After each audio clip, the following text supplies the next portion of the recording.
All right, it's time. Now, I said earlier this is where the rubber meets the road, but like this is now legitimately where the rubber meets the road.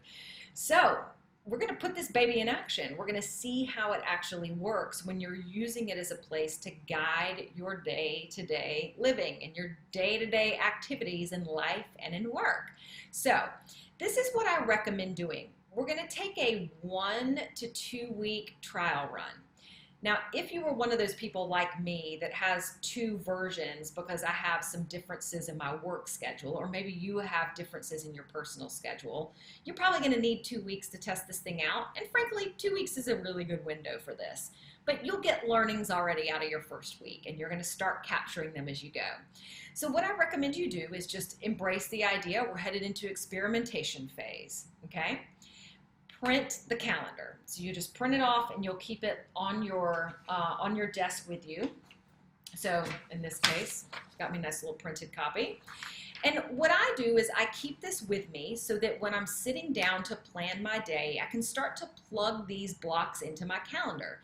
Now, all of us use a little bit of a different tool, but let's just say you use Google Calendar and you're sitting down to plan your Monday and you're like, okay, cool, on Monday, I said I was going to do emails from 8:30 to 9:30. I've got my team meeting. It's already on the schedule. Focused work block, 10:30 to 12, right?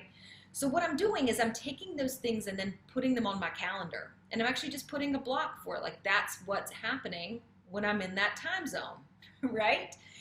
In this case, lunch break at 12. Social media at 12:30. You follow me? So you're going to use this as a guide to then put on the calendar you actually use. Now, if you're a paper and pen girl, that's cool. Take your planner out. Write in there what you're going to be doing by using this as a guide. Notice I've been a little forceful about the word guide for a reason, because there's going to be some exceptions. I mean, there's no way around it. You're going to have a dentist appointment that's going to be at 9 o'clock, and you'll be like, but I said I was going to have a team meeting at 9. Well, you're not that day, and that's fine. We're going to work around that.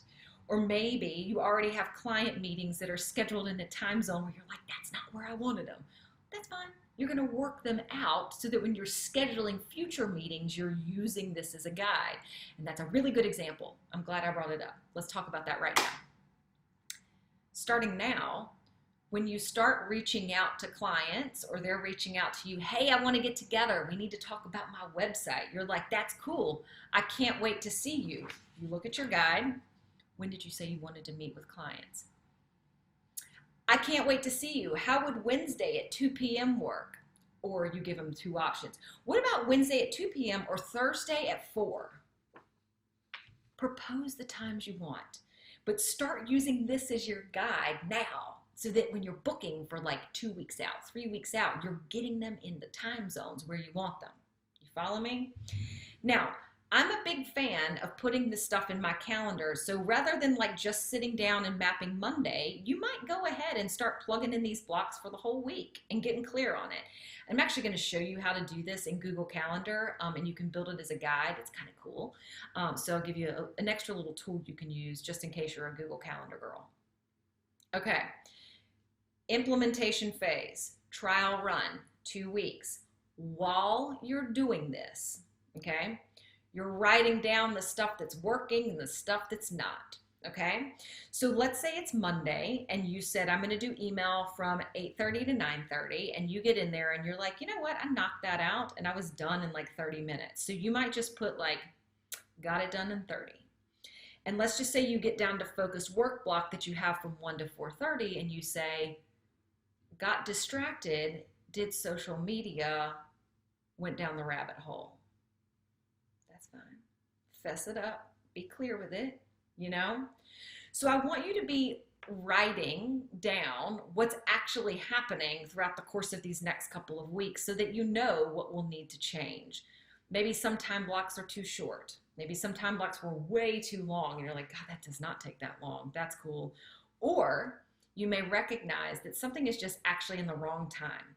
So it may be like, gosh, I tried to do sales focus on Wednesday mornings, but I'm recognizing I'm just not in the frame of mind to do that in the morning. I really want to do that right after lunch.